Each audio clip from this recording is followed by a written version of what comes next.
Hello there, I'm Bella and this is the Fantasy Rose. I will be doing the second part of the Sleepy Spring doll. This is the half where I wanted the inspiration of spring to come in. If you want to watch the first video, I will put the link in the description box down below. I start by adding a layer of MSC and wait about 30 minutes, and after the long wait, I start by outlining the eyes with a green watercolor pencil. I should have started with a lighter green than a dark green to build up the color.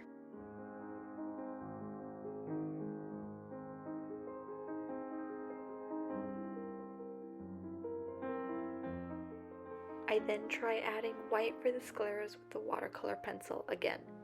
Like I didn't learn my lesson from the first time.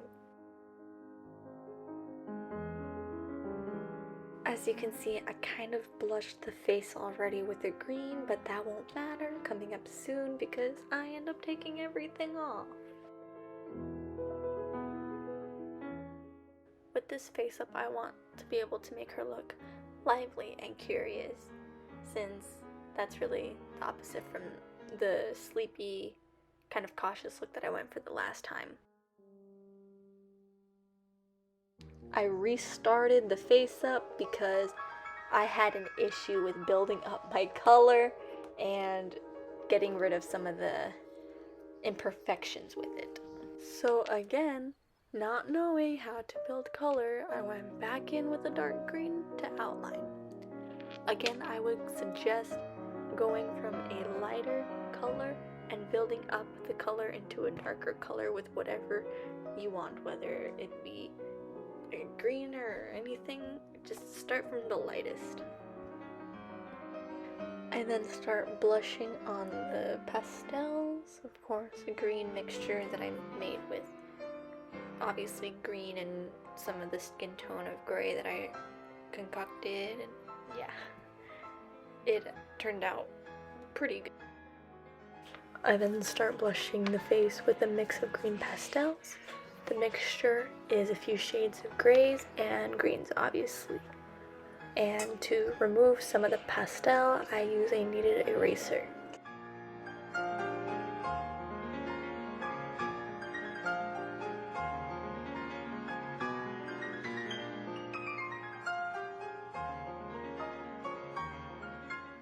I start adding the same detailing around the nose that I did in the first doll. The little lines of scaling, that looks really cool. And afterwards, I will be doing some blushing around the nose and around the corners of the eyes to create more depth into the face. I use the Q-tip to blend and pick up any loose pastel into the face.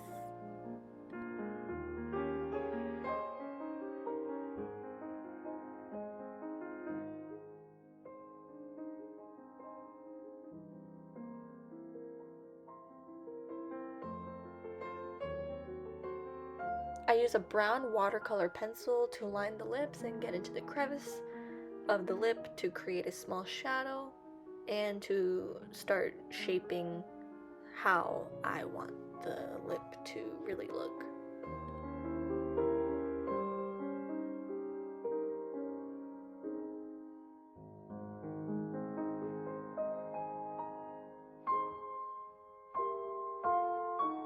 With another layer of Mr. Super Clear, I go over everything with the green contouring, blushing of the face, all around, nose, cheeks, forehead, everything.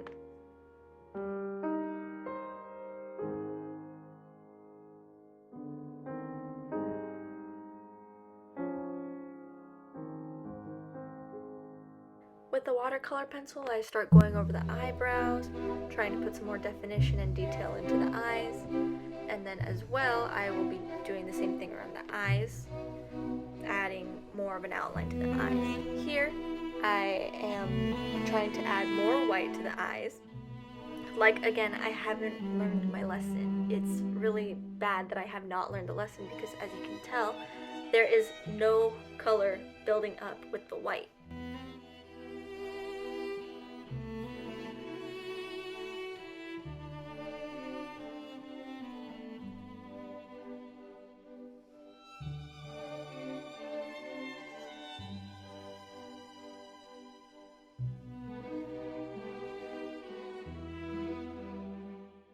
here I'm just adding color with the orange pink mix to the lips to build up the color and definition. As you can see here, I had already created the iris with orange and green because, like I stated in the last video, I want both of the heads to have two different colored eyes. But my issue here was the Mr. Super Clear. It did not dry well or whatever, and it started peeling and it was mushy around the eyes. So I took acetone and tried to erase all of that, which was a big no-no to start off with, and I just tried to make it better.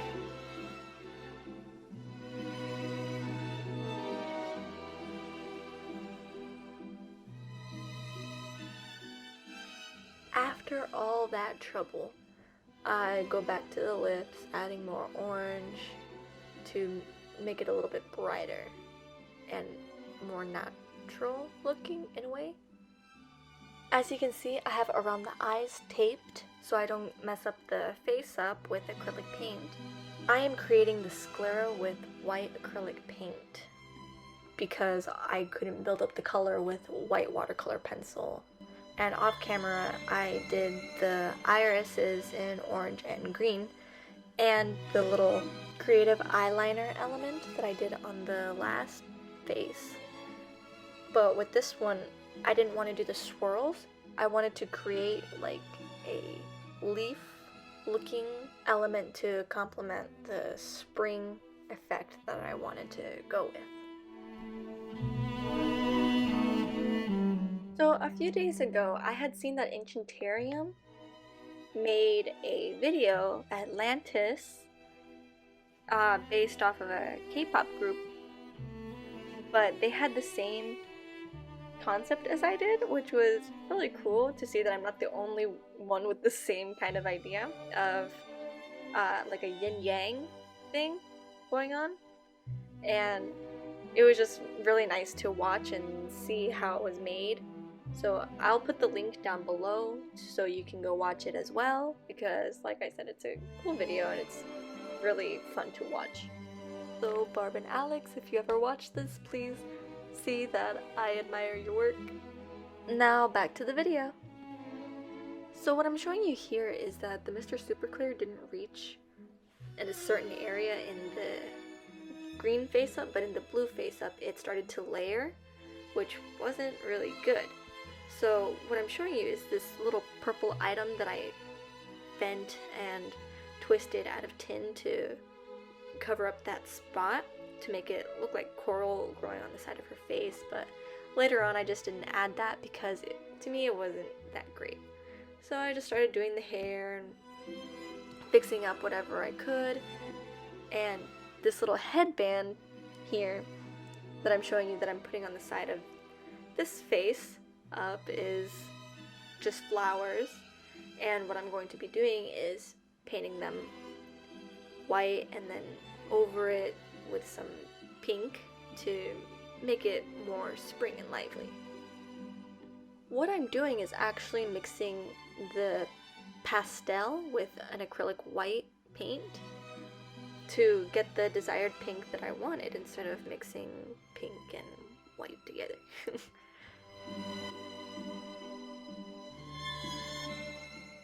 As you're seeing here, some green smeared from the paint not being dry around the leafy area of the flower, which was a mistake on my part. I was too impatient and decided, oh hey, I'll paint around it and it won't mess up, but it actually ended up messing up.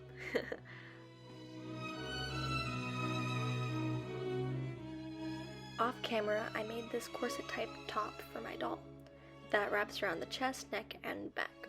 And as you can see, it's laced on the back, but if I want to take it off, I have to cut the thread above the rose bead I made from UV nail polish.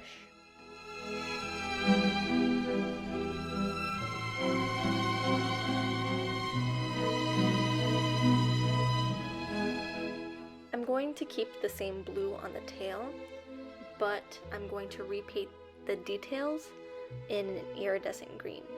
So as you see, I'm just painting the butt blue because it was gray and it just didn't work well.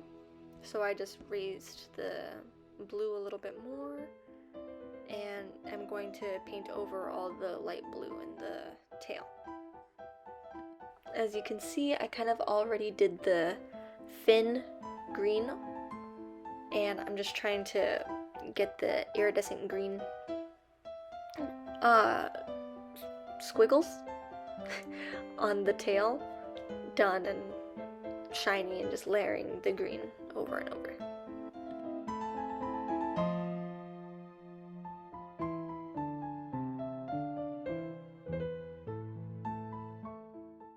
As you can see, as I dry brush, I'm starting to put the finishing touches on the fin, on the sides, making them iridescent green, as well as the fin and the little squiggles, I guess.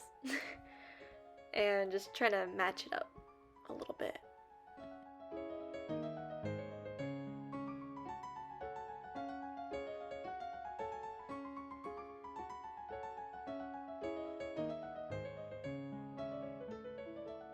As you see, I kind of gave up on the green, so instead I put an iridescent purple over the already purple fin, just to give it an extra shine to it, if you know what I mean.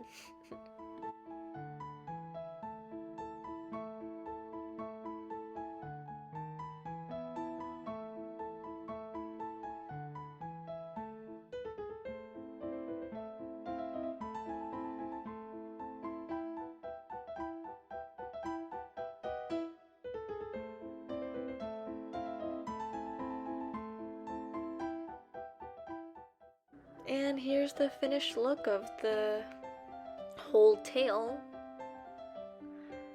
I honestly like how it came out with the green squiggles and just the green tail and fin, everything.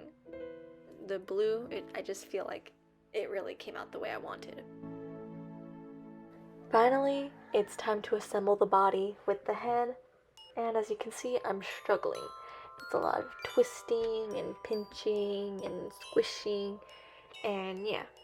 But the final result of just even with one head is just satisfying to see how it looks. Seeing the final product as it is really great.